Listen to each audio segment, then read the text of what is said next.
Hindi maganda ang pagsisimula ng bagong semester bilang second year para kay Junichi Hashiba pagkat kahit saan siya lumingon ay puro mga magkasintahang estudyante ang nakikita niya. Pero hindi siya nag-iisa dahil sa tingin niya ay sila na lang nina Shinpei, Kigo at Minoru ang magkakasama habang ang iba ay puro naglalambingan. Inakala niya na kapag high school na siya ay madali siyang makakahanap ng girlfriend pero hanggang ngayon ay virgin pa rin siya. Sa kanyang pag-iisip ay dumating si Nene at ibinigay ang pagkaing ipinaaabot ng ina ni Junichi. Pagkatapos yun ay biniro siya ng kanyang mga kaibigan pero paliwanag ni Junichi na kapitbahay lang nila iyon. Kaya naman pinilit siya ng mga ito na maipakilala kay Nene dahil mas gusto nila ang mas bata. Maya-maya pa ay lumapit naman si Kashi kay Junichi at gaya ng ginawa kay Nene ay pinagpantasyahan din ito ng mga kaibigan niya. Pilit niyang pinipigilan si Shinpei tungkol sa paulit-ulit na pagbanggit nito ng Cocomelon, ngunit wala siyang nagawa at talagang nagbasa pa ang mga ito ng dirty magazine sa harap ng klase. Inisip niyang sasama ang imahe niya dahil sa mga ito pero nang alukin siya ng isang magazine ay tinanggap niya rin naman iyon.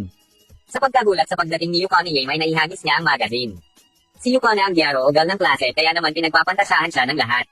Pinag-usapan ng mga kaibigan ni Junichi na yayaing lumabas ng isa sa kanila si Yukone at si Junichi ang napili nila kahit ayaw nitong pumayag ay kaagad na naglagay si Kigo ng imbitasyon sa locker ni Yukone. Wala nang nagawa si Junichi kaya nang kaharap niya na si Yukone ay lakas loob niya itong niyayang makipag-date sa pag-iisip na rin na doon na matatapos ang pagiging virgin niya. Ngunit naalala nito ang magazine na naihagis niya kaya sinabi ng babae na masasayang lang ang oras niya kay Junichi. Inisip niyang mapapabalita siya sa eskwelahan dahil sa pagluhod niya sa harap ni Yukone para lang makipag-date sa kanya. Naiiyak na naisip ng ating bida na habang buhay na lang siyang magiging virgin. Nang pagmulat niya ay bumungad sa kanya ang panty ni Yukone kahit pinatatayong na siya nito ay hindi niya iyon ginawa. Nagulat si Junichi nang sabihin ng dalaga na nais niya lang matapos ang pagiging virgin niya kaya siya nagyayaya na makipag-date. Galit na sinabi ni Yukone na maingat siya pagdating sa ganoong bagay pero hindi siya maingat sa kanyang panty, haha.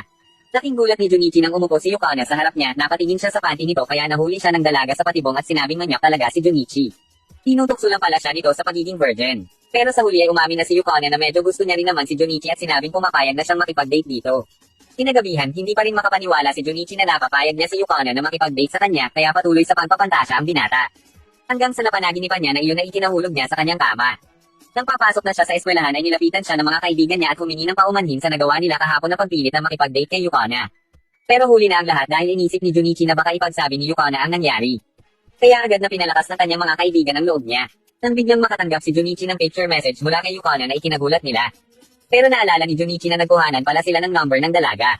Kanya-kanyang hinagpis dahil sa selos ang tatlo niyang kaibigan. Sunod nilang pinlano na yayaing magkaraoke si Yukone dahil naisip ni Shinpei na doon makukuha ni Junichi si Yukone. Tinawag niyang The Karaoke XX Rule ang pagkakasunod-sunod ng plano. Una ay ang pumili ng bastos na kantang kakantahin, pangalawa ay ang magsaya at kumanta at panghuli ay ang pag-alis ng babae sa kanyang kasuotan. Nang makarating sa silid ay hindi naman alam ni Junichi kung paano niya yayayain ang dalaga at nang bigla siyang yakapin kaya dumikit ang braso niya sa Cocomelon nito. Nagtaka si Kashi sa pagiging close ng dalawa kaya sinabi ni Yukone na nagdi-date na sila mula kahapon na ikinagulat ng lahat. Oras na ng uwian pero hindi pa rin niya mayayang magkaraoke ang dalaga dahil sa dami ng nakakausap nito. Napansin niyang iniwan na siya ng tatlo niyang kaibigan kaya hinabol niya ang mga ito. Iyon ay dahil sa selos na boyfriend na siya ng campus cute girl kahit sila naman ang nagdulak kay Junichi kay Yukone. Maya-maya pa ay niyaya siya ni Yukone at sa labas ng school ay nakita sila ni Nene na magkahawak ng kamay at nalaman yung nagdi-date ang dalawa bagay na nagpaiyak sa kanya. Isinama siya ni Yukone para magkaraoke at doon pumasok sa isip niya ang The Karaoke XX Rule. At dahil first time magkaraoke ni Junichi na babae ang kasama ay hindi niya alam kung ano ang kakantahin niya. Habang kumukuha ng maiinom ay nabasa niya ang paalala sa loob ng karaoke na bawal gumawa ng kung ano doon pero nang inig si Junichi nang lumapat ang Cocomelon ng dalaga sa mukha niya. Doon na imagine niya na kondom niya si Yukone at hindi niya namalayang kumakanta na pala ito. Muli siyang nag-isip ng kakantahin niya at dahil mahilig siya sa anime ay humanap na lang siya ng kantang hindi mahalata ni Yukone na theme song ng anime. Ngunit nang marinig niya ang lyrics ng kinakanta ni Yukone ay napansin niya ang unang rule sa Karaoke XX Rule. Maya-maya pa ay sabay na silang kumanta ng anime song. At noon ay naalala niya ang pangalawang rule. Hanggang sa nangyari na ang ikatlong rule kaya agad niya itong nilapitan ngunit nakita nito ang nakalawit na buhok sa ilong niya at sa kahihiyan ay hindi na siya nakagalaw pa. Nagpaalam si Yukone na pupunta ng CR pero ang totoo ay alam niyang balak siyang halikan ni Junichi. Nang matapos ang oras nila sa karaoke ay lingid sa kaalaman ni Yukone na sinundan siya ng kaibigan niyang tinanggihan niyang samahan sa karaoke.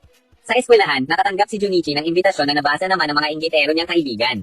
Nagtalo sa isip niya na masamang makipagkita sa ibang babae na hindi ipinapaalam kay Yukone at ang tukso ng mga kaibigan niya na masama rin naman kung babaliwalin niya ang imbitasyon. Sa huli ay napagdesisyonan niyang makipagkita sa likod ng school. Ngunit kaibigan pala yun ni Yukone na si Ranko. Sinubukan siya nitong akiting ngunit napaatras na lang si Junichi hanggang sa pumaibabaw ito sa kanya. Bagay na nakita ni Yukone, inisip niyang magagalit ito pero sa halip ay ipinakilala pa sa kanya ang kaibigan. Magkaibigan na sila mula elementary pa lang at sinabi ni Ranko na mga bata pa lang sila ay malaki na talaga ang Cocomelon ni Yukone. Hanggang sa pigapigain pa niya iyon at saka tinukso pa si Junichi. Nagulat si Yukone sa sinabi ng kaibigan kaya niyaya niya nang umuwi si Junichi. Habang palayo ay mapapansin ang galit ni Ranko sa dalawa at sinabing sisirain niya ang mga ito. Nang makauwi ay nakatanggap ng text si Junichi mula kay Yukone at niyaya siyang pumasyal kasama si Ranko. Kinabukasan ay masaya silang gumala at pumunta rin sila sa isang butik. Sa pagtatanong ni Yukona ng damit na babagay sa kanya ay pinagpantasyahan lang siya ni Junichi. Nang makalabas sila ng butik, dalawang lalaki ang nagtanong ng direksyon kay Yukona at hiniling pa na samahan sila ng dalaga. Upang maprotektahan ang dalaga ay sinabi ni Junichi na kasintahan niya si Yukona pero itinulak lang siya ng isang lalaki. Para matapos na ay nagpresenta na lang si Ranko na siya na lang ang sasama sa dalawang lalaki. Nang makatayo si Junichi ay dumating na rin agad si Ranko. Pinugbog niya pala ang dalawa. Malungkot na umuwi si Junichi dahil hindi man lang niya magawang ipagtanggol si Yukona. Nang biglang makita niya si Ranko at doon ay umamin ito ng nararamdaman para sa kanya at hinila siya papunta sa loob ng kanilang bahay. Inakit siya nito upang kunin ang pagka-virgin niya pero pilit niya itong pinipigilan. Pumasok sa isip niya si Yukona kaya agad niyang inalis si Ranko sa ibabaw niya at sinabing ayaw niya iyong gawin sa taong hindi naman niya gusto at tanging kay Yukona niya lang ibibigay ang baston niya. Nagalit si Ranko at sinabing layuan niya si Yukona dahil ayaw niya rito para kay Yukona kaya iniisip ni Junichi na baka may gusto ito kay Yukona. Nang bigla itong dumating at inakala ni na Junichi na narinig nito ang pinag-usapan nila ni Ranko, sa halip ay inisip nito na niloloko siya ni Junichi pero itinanggi yun ni Ranko at sinabing sinusubok niya lang si Junichi kung mahuhulog iyon sa patibong niya. Naniwala naman si Yukona sa kaibigan at pinasalamatan. Doon naalala ni Ranko kung paano sila nagkakilala ni Yukona kaya napaluhod ito habang umiiyak. Kinabukasan masaya si Junichi dahil akala niya ay titigilan na siya ni Ranko pero bigla siya nitong nilapitan at sinabing hindi pa rin sila okay at nahuwag niyang sasabihin kay Yukona ang nararamdaman nito. Tingin sa kaalaman ng dalawa na nakatingin sa kanila si Kashi. Kinagabihan, nag-research si Junichi tungkol sa iba't ibang uri ng mga gyaro dahil first time niya lang maka-encounter ng gyaro na tulad ni Yukona. Iba't ibang videos ang napanood niya upang aniya ay mas lalo niyang maintindihan ito. Hanggang sa napanood niya si Boa ng Boy Channel. Kinabukasan, ibinalita ni Kigo ang tungkol sa cute na streamer na napanood niya. Nang makita iyon ni Junichi ay napansin niyang iyon din ang pinanood niya kagabi. Sa sobrang pagkahumaling ay ikinumpara pa ito ni Shinpei sa isang anghel at naisip nito na parang nakita niya na iyon sa personal pero hindi niya maalala kung sino iyon. Maya-maya pa ay sabay na kumain si Junichi at Yukona, tuwang-tuwa siya habang kinakain ng pagkain dala at ini-imagine pang sinusubuan siya nito gamit ang bibig. Pero hindi mangyayari yun dahil kasabay din nilang kumain si Ranko na sa tingin niya ay may masama pa ring balak. Nang biglang dumating si Kashi at hiniling na makausap si Junichi, ngunit dahil ikinagalit iyon ni Ranko ay umalis na lang si Kashi. Nang uwian na sa kapa ito nagkaroon ng pagkakataong kausapin si Junichi upang aniya magpatulong sa ipinapakuhang mga gamit ng kanilang guro pero dinala lang siya nito sa isang kape. Iniisip niya na mamaya pa nila siguro gagawin ng utos ng guro nang biglang maalala niya ang tungkol sa seryosong klase ng gyaro at doon inimagine niya na lumipat si Kashi sa tabi niya upang akitin siya. Nang dumating ang kanilang order ay doon siya tinanong ng dalaga kung talaga bang nagdi-date sila ni Yukona. Sinagot naman iyon ni Junichi pero hindi na iyon pinakinggan ng galit na si Kashi.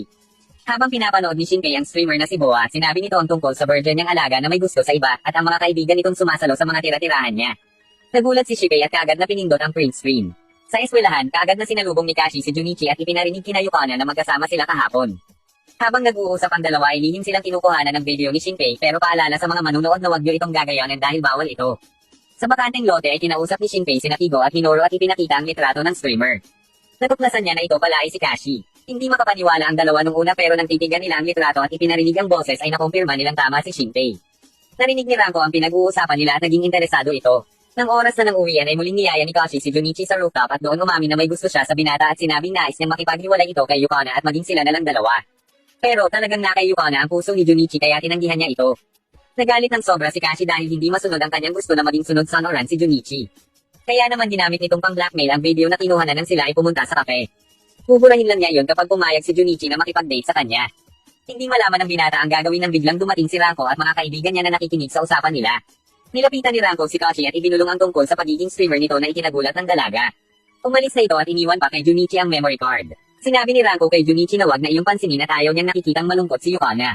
Matapos iyon ay sabay na naglakad pa uwi ang dalawa. Habang sabay na naglalakad ay nakahawak pa ang babae sa braso ni Junichi. Sa pag-iisip na baka makita sila ni Yukona ay nagulat siya nang batiin siya ni Minoru dahil akala niya ay si Yukona iyon. Nang makita ni Minoru si Nene ay naging interesado ito pagkat inakala niyang elementary pa lang iyon. Hanggang sa umiral na naman ang pagkaingit ni Shinpei dahil ibang babae na naman ang kasama ni Junichi. Nainis na ito at sinabing kaibigan niya lang naman si Nene. Nang makarating sa school ay nakita niya si Kashi at binati. Humingi ito ng paumanhin sa nangyari. Nang biglang dumating si Nene at pilit nitong niyayaya si Junichi na sabay na silang umuwi. Nainis si Kashi pero mas lalo pa siyang inesor ni Nene sa pagsasabing mukha ng matanda si Kashi kaya't nag-apoy ito sa galit. Pero nang marinig ni Kashi na magsisimula na ang klase ay tumakbo na ito. Sa sobrang dami ng nangyari ay napagod na ang ating bida. Kaya naman nilapitan siya ni Yukona at niyaya upang mapasaya ang binata. Sabay-sabay silang kumain pero dahil kasama nila si Ranko ay hindi niya magawa ang gusto niya kay Yukona. Nang biglang dumating si Nene na nakabihis pa rin na parang isang gyaro. Inalok siya nito ng cookie at nang mapalapat ang cookie sa pisngi niya ay dinilaan niyo ni Nene bagay na ikinagalit ni Yukona dahil bilang girlfriend ay hindi pa nga niya nahahalikan man lang si Junichi. Nang magpapaliwanag na si Junichi ay biglang namukhaan ni Yukona si Nene at inakalang nakababatang kapatid yun ni Junichi at saka ipinakilala ang sarili bilang kasintahan nito. Pero dahil sa pagseselos ay idinaan niya na lang iyon sa palakihan ng Cocomelon hanggang sa nakisali na rin si Ranko at halos maiyak si Junichi sa kanyang nakikita. Ngunit biglang lumayo si Nene at pinag-isipan ng masama si Yukone tungkol sa pakikipagrelasyon nito sa kaibigan. Pero sinabi ni Yukone na mabuting tao si Junichi, bagay na mas alam dapat ni Nene, kaya deserve nito ang magka-girlfriend. Dahil hindi na mapigil ang nararamdaman ay umalis na lang si Nene. Kinagabihan nang makatulog si Junichi ay ginapang siya ni Nene, kaya nagising siyang muli at laking gulat niya nang makita na wala itong saklot at yayain siya ng alam nyo na, hihihi. Pero dahil talagang si Yukone lang ang gusto niya ay nilagyan niya ng balabal si Nene at humingi ng paumanhin. Ayaw niyang makitang malungkot si Yukone kaya hindi siya pumayag kahit anong pilit ni Nene. Napaiyak si Nene at naalala ang sinabi ng mga bata pa sila na siya ang magiging asawa ni Junichi. Saka ito nagbihis at umalis. Kinabukasan, napansin na naman ni Yukone ang pagiging malungkot niya kaya niyakap siya nito dahil alam niyang iyon ang makapagpapasaya sa kanya. Nang biglang umitsena na naman si Nene at sinabing magiging mas cool, nagyaro siya kesa kay Yukone para maagaw niya si Junichi. Sa eskwelahan, hinihintay ni Shinpei si Junichi upang ipaliwanag ang tungkol sa King Game na nabasa nila sa magazine pagkat hanggang ngayon ay wala pa ring pag-unlad sa kanila ni Yukone. At nakahanda naman siyang tulungan ng tatlo niyang kaibigan. Una ay kailangan niyang mapapayag si Yukone na magsaya sila sa bahay ng mga ito at hiniling ni Shinpei na isama rin si Ranko. Habang sabay na kumakain ay hindi maisip ng ating bida kung paano yun sasabihin kay Yukone nang biglang pitikin nito ang noo niya pagkat tinatanong siya nito kung saan sila pupunta sa kanilang darating na bakasyon pero hindi siya nakikinig. Sinabi ni Junichi na payag naman siya kahit saan man gustong pumunta nito. Sa kanya tinanong ang dalaga kung maaari ba silang pumunta sa bahay. Nagulat ito at hindi nagpahalatang kinilig sa pagsagot ng oo. Ngunit nang malaman na kasama ang iba pa nilang kaibigan ay biglang nagbago ang mood nito, bagay na hindi maintindihan ni Junichi sa mga babae. Habang nakatingin sa kalawakan, na-imagine ni Junichi na paano kung sila ng dalawa ni Yukone ang magkasama sa bahay nito. Nang akma na siyang hahalikan ni Yukone sa iniisip niya ay kilig na kilig siya sa kinatatayuan niya at nagulat nang tanungin siya ng pauwi na sanang si Kashi kung anong ginagawa niya. Nang malaman nito na magkakaroon sila ng kasiyahan kina Yukone ay nagparamdam ito na hindi siya busy ng araw na iyon. Para lang maimbitahan din siya ni Junichi at bago umuwi para magpalit ng damit ay hiningi nito ang lokasyon ng bahay ni Yukone. At nang dumating si Yukone ay pinaalam niya iyon pero mukhang galit pa ito. Habang naghihintay sa harap ng bahay ni Yukone, tinangka niyang silipin ang nagbibihis na dalaga pero bago pa niya mabuksan ang pinto ay binuksan na ito ni Yukone na ikinagulat naman niya. Pinatuloy siya nito at humanga siya sa napakalinis nitong kwarto. Sunod niyang napansin ang suot pambahay ni Yukone na talagang nagpa-sexy sa dalaga. Maya-maya pa ay tinanong niya ito kung nasaan ang mga magulang nito at nang malaman niyang sila ng dalawa doon ay naalala niya na baka iyon ang dahilan kung bakit biglang nagalit ito sa kanya kanina. Pagkakataon na sana niya iyon kung hindi siya nagyaya ng mga kaibigan. Nang inilapit ni Yukone ang dibdib upang pahawakan kay Junichi ay bigla namang dumating ang mga kaibigan nila at tinanong kung anong ginagawa nila. Sinabi ni Yukone na tinutokso niya lang si Junichi dahil alam naman niyang wala itong boss para may gawin sa kanya. Nang biglang lapitan ni Nene ang kaibigan at ikiniskis ang braso nito sa dibdib niya. Maya-maya pa ay naghanda na ng makakain si Yukone nang biglang dumating sina Shinpei na parang mga fashionista. Ipinakilala niya ang tatlo sa mga kababaihang naroon. Hindi nagtagal ay sinabi na ni Shinpei ang tungkol sa larong King Game. Na-excite si Yukone pero para kay Kashi ay alam nitong kabastusan ng larong iyon kaya naman naging interesado si Nene at Ranko na may mga balak kina Junichi at Yukone. Sa pagsisimula ng laro ay bumunot ng stick ang lahat at kung kanino man mapunta ang stick na may nakasulat na king ay siya ang mag-uutos ng gusto niyang ipagawa sa iba pang kalahok. Sa round 2, si Yukone ang naging king at ang utos niya sa may hawak ng number 1 ay ipakilala ang sarili na parang bata at iyon ay si Kashi. Pangatlo ay si Kashi ang king at ipinag-utos nito kay Nene ang pamatay na post nito na ikinahumaling ng mga kalalakihan doon. Nagpatuloy lang ang laro hanggang sa nagkasiyahan na ang lahat. Habang abala ang iba, itinuro ni Shinpei kay Junichi ang pagkakasunod-sunod ng mga stick upang siya ang maging king at maplano nila na mapaghalik silang dalawa ni Yukone. Nagsimula na silang bumunot ng stick at si Shinpei nga ang naging king kaya inutos nito na hahalikan ng number 1 ang king at ang number 3 ay hahalik kay number 2 with matching dila. Pero palpak ang plano dahil silang apat na lalaki ang nakakuha ng mga numerong iyon na pinlano pala ni Junichi upang hindi mapagsamantalahan ni Shinpei ang mga kababaihan. Kahit labag sa kalooban ay ginawa nila ang utos at inisip na lang na isa sa mga kababaihan ang kaharap nila. Habang nanlulumo ay pinasalamatan siya ni Yukone sa pagligtas niya. Noon ay sinabi ni Yukone ang plano nila ni Junichi na gumala sa bakasyon at sa kaniyaya ang lahat para maging masaya at hindi malilimutan ang kanilang bakasyon ay kinatuwa naman ng lahat. Pero pare-pareho silang naubusan na ng pera kaya naisip ni Yukone na magtrabaho sila habang may panahon pa bago sumapit ang kanilang bakasyon. Sinabi ni Nene na mas masarap gastusin ang perang mula sa sariling sikap. 41 araw bago ang kanilang trip habang umiinom ng soda ay pinag-uusapan na nila ang mga plano nilang gawin sa beach. Pero bago yun ay kailangan muna nilang makapagtrabaho upang kumita ng pera kaya nakaisip ng ideya si Shinpei ang mamasukan sa isang anime shop. Si Minoru ay sa isang daycare center bilang staff. At si Junichi naman ay isang kitchen staff sa isang kape na nakasuot na parang cosplay. 31 araw bago ang kanilang trip ay nagsisimula na sila sa kanilang trabaho. Dahil sa dami ng ipinagawa ay umuwing pagod na pagod sina Shinpei at Kigo nang biglang makita nila si Minoru na kausap ang isang bata. Makalipas ang 2 araw, nakita ni Junichi ang mga kaibigang babae na nagtatrabaho rin sa parehong kape na pinagtatrabahuhan niya. Nakasuot sila ng pang-cosplay habang nagsiserve sa mga customer at kinagigiliwan naman sila ng mga ito. Pero dahil sa pagiging sexy ay hindi maiiwasan na may magpantasya rin sa kanila. Habang lumilipas ang mga araw at lumalapit ang araw ng trip nila ay mas nasasanay na si Shinpei sa trabaho. Nang sumunod na araw dahil nasira ang air conditioner ng kape at sa sobrang init ng panahon ay napainom si Yukana sa bote ng juice ni Junichi kaya naisip nito na parang nag-lips na rin sila kung iinom din siya sa bote pero natapon lang ito nang magulat siya sa pagdating ni Ranko. 18 araw bago ang trip na atasan si Shinpei na mamahala sa shop dahil aalis ang kanilang amo at nangako itong iti-triple ang benta ng shop, kutob naman ni Kigo na may pinaplano ito. Lumipas pa ang mga araw nila sa pagtatrabaho at 5 araw na lang bago ang kanilang trip sa beach na atasan sina Yukana na maging book girl kung saan babasahan nila ng novel ang mga customer. Ngunit nang basahin ni Kashi ang isa sa mga ito ay puro kahalayan pala iyon kaya nagalit ito at sumugod sa amo. Nang buksan ni Nene ang isang libro ay nalantad ang totoong malaswang cover nito. Pinasa niya rin ang nilalaman nito at nag-enjoy pa nga. Ayaw niya pa yung pigilan pero inagaw ito ni Ranko at itinuloy ang pagbabasa kahit pilit na silang pinipigilan ni Junichi hanggang sa binasa na rin ito ni Yukana. Dumating sa silid ang kanilang amo at doon ito kinompronte ni Junichi dahil sa kabastusang nais ipagawa sa mga estudyante. Sunod na dumating si Kashi na dala ang telepono at ipinakausap ang amo nila sa may-ari ng kape. Isinumbong niya yun kaya panay ang paghingi nito ng tawad at saka sinabing na cancel na ang event para sa araw na iyon. Lubos na nagpasalamat ang lahat kay Kashi. Pagkatapos ay sabay na naglakad pa uwi sina Junichi at Yukana habang nagkukwentuhan ng masasaya nilang plano sa buhay nang biglang yayain ni Yukana si Junichi na pumunta sa lugar na sila lang dalawa na sinang-ayunan naman ng binata. Dumating na ang araw na pinakahihintay ng magkakaibigan ang kanilang beach trip. Hindi sila makapaniwala sa dami ng nakikita nilang kokomelo na tila isang panaginip para sa magkakaibigan. Nang biglang tawagin na sila ni Ranko na kinahumaling niya nina Shinpei at Kigo. Sumunod na rin sina Kashi at Nene na itinisis pa ang kokomelon kay Junichi. Huling dumating si Yukana na nakapulang two-piece kasing pula ng mga pisngi ni Junichi nang masilayan ng dalaga. Para sa kanya ay wala talagang makakatalo sa ganda at sexing si Yukana. Tuloy ang pagpapapansin ni Kashi at Nene kay Junichi pero mas pinili nitong puntahan si Yukana. Habang nagtatampisaw sa dagat ay biglang sumakay si Nene sa likod ni Junichi at sinabing magagalit siya kapag hindi siya pinansin nito. Samantala, enjoy na enjoy naman sina Shinpei at Kigo sa tanawing nakikita nila at inire-record pa nila iyon. Maya-maya pa ay niyaya ni Ranko si Yukana na maglibot sa lugar at para na rin makapaghanap ng kanilang panghapunan kaya naman pinag-agawan na naman ni Kashi at Nene si Junichi. Nang makabuo sila ng sandcastle ay nakita ni Junichi na may kausap na lalaki sina Yukana kaya lalapitan niya sana ito pero naisip niya wala naman siyang karapatan para pagbawalan itong makipag-usap sa iba. Ngunit nang makita siya ng dalaga ay agad siya nitong nilapitan at saka sila umalis. Maya-maya pa ay hiniling ni Yukana na lagyan siya ni Junichi ng sunshield pero umeksena naman si Ranko na gusto rin magpalagay ng lotion. Hindi akalain ng binata na mangyayari ang ganoong pagkakataon kaya hindi niya alam ang gagawin kaya sabay niyang nilagyan ng lotion ang likod ng dalawa.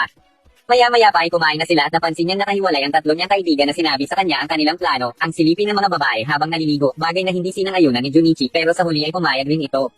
Habang naliligo ay kampante ang mga babae dahil sinabi ni Ranko na ayon sa tagabantay ay imposibleng may makasilap sa kanila habang naliligo. Samantala, habang papunta sa lugar ang tatlo, nakasuot ng device sina Shinpei upang makita at maiwasan ang patibong na inilagay ng tagabantay, bagay na ginamit naman ni Junichi para pigilan ang dalawa sa plano. Pero, ang totoo ay si Shinpei ang naglagay nito para masukat ang katapatan ni Junichi kaya naman tinawag siyang traidor ng dalawa. Sa pagtakbo ng dalawa papunta sa liguan ng mga babae pareho silang nahulog sa patibong.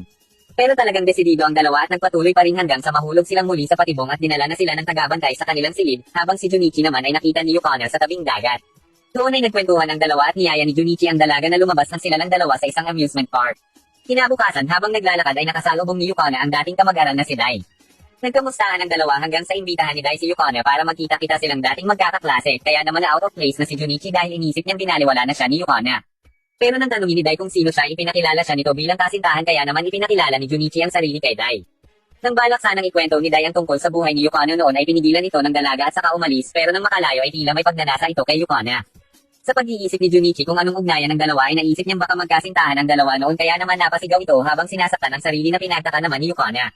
Doon inamin ni Junichi ang pagseselos kay Dai na aniya ay mas maporma at mas gwapo kesa sa kanya kaya hindi malabo na magustuhan iyon ni Yukana dahilan para hindi siya kagad na ipakilala ng dalaga. Napabitaw ito at nagalit dahil ganoon ang iniisip ni Junichi at saka umalis. Kinabukasan sa eskwelahan habang nagkukwentuhan sina Shinpei nang nangyari sa kanilang beach trip ay nakaob-ob lang si Junichi na umiiyak. Kaya naman rescue ang mga kaibigan niya upang tulungan siya nang biglang dumating sa silid si Yukana pero hindi alam ni Junichi kung ano ang kanyang gagawin. Inabangan niya ito sa may pinto ngunit hindi siya pinansin ng dalaga kaya pinlano niyang pagkatapos ng klase ito kausapin. Lakas loob niyang nilapitan si Yukana pero hindi pa rin siya nito pinansin kaya sinundan niya ito upang yayaing sabay na umuwi pero tumanggi si Yukana dahil makikipagkita raw ito sa mga dating kaklase at saka umalis. Habang nagkakaraoke ay niyakap ni Junichi ang screen at inisip na si Yukana ang nasa video kaya sinuntok siya ni Shinpei upang matauhan. Saka ipinaalala na bukas ay kailangan niyang magpakalalaki at humingi ng tawad sa dalaga. Pero dahil hindi niya alam ang nararamdaman ni Yukana ay hindi niya alam kung mapapatawad ba siya nito.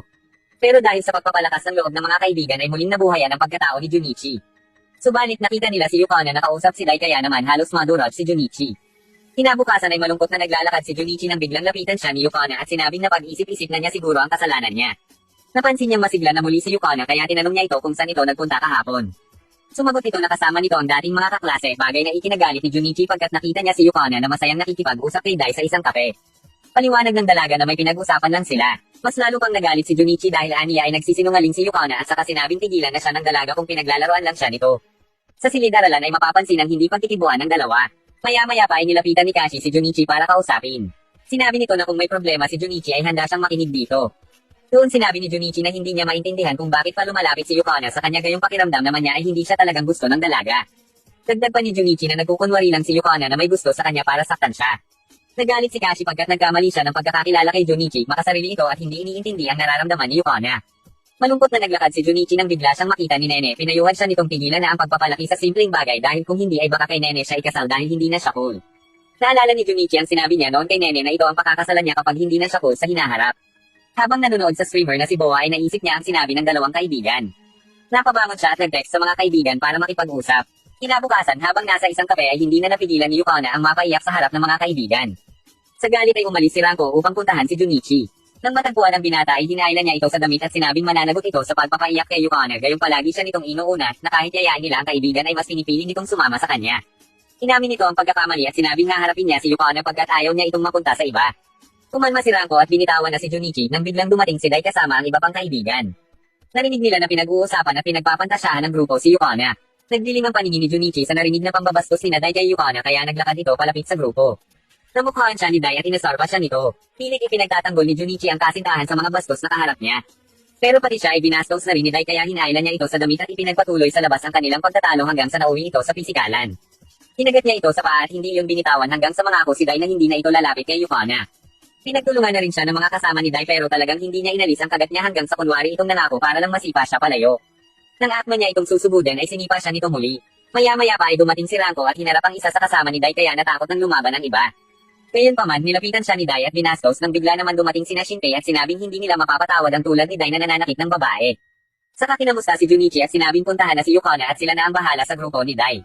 Habang tumatakbo ay sinusubukang tawagan ni Junichi si Yukona pero ayaw iyon sagutin ng dalaga. Totoo ang nararamdaman ni Yukona para kay Junichi kaya naman ganoon na lang siya naapektuhan ng nangyayari. Patuloy ang pagpapayo ni Nene at Kashi kay Yukona kaya sa huli ay nakipagkita na ito kay Junichi. Samantala, dahil natalo ni Shinpei ang grupo ni Dai ay nangako itong lalayuan na sila pero nang may isang bata ang makiusyoso sa kanila ay tumakbo palayo si Dai at nasagi niya ang bata. Kaagad na tinulungan ni Minoru ang umiiyak na bata. Sumiklab ang galit ni Minoru sa lokong si Dai kaya sinubod niya ito pero pinigilan siya ni Shinpei. Si Ranko ang nagbigay ng leksyon kay Dai at sinipa ang balls nito. Habang matyagang naghihintay sa pagdating ni Yukona ay pinadalhan siya ni Shinpei ng litrato na natalo na nila si Dai. Patuloy na naghintay si Junichi hanggang sa maalala niya ang araw kung paano sila nagsimula ni Yukona. Nang biglang dumating ang dalaga, lumuhod siya muli sa harap nito at muling hiniling na maging sila muli. Inamin niya ang pagkakamali at ang intensyon niya nung una na makipag-date lang kay Yukona para mawala ang virginity niya pero sa pagkakataong ito ay mahal niya na ang dalaga dahil nakilala niya ito sa pagiging mabuting tao at kung paano ito maniwala sa kakayahan niya. Natuwa si Yukona sa sinabi niya kaya pinatayo na siya nito at muli siyang tinanggap bilang boyfriend at niyaya siya nito sa isang lugar. Bago pa lumubog ang araw ay kaagad silang nagpalit ng kasuotan at dinala siya ni Yukona sa isang amusement park.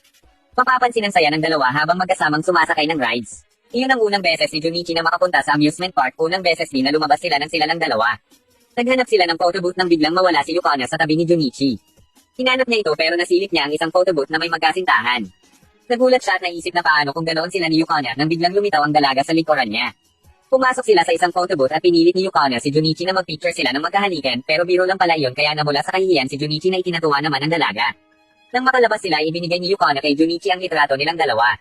Habang nag-uusap ay bigla siyang hinalikan ni Yukona bago ito nagpaalam na umalis. Kinabukasan habang naglalakad ay nagkita sila ni Kashi. Pinasalamatan niya ito sa pagpapaintindi sa kanya ng sitwasyon at paglutas ng problema. Nang biglang tanungin ni Junichi si Kashi kung nag-stream ba ito ng video na ikinagulat naman ito pero hindi niya iyon sinagot.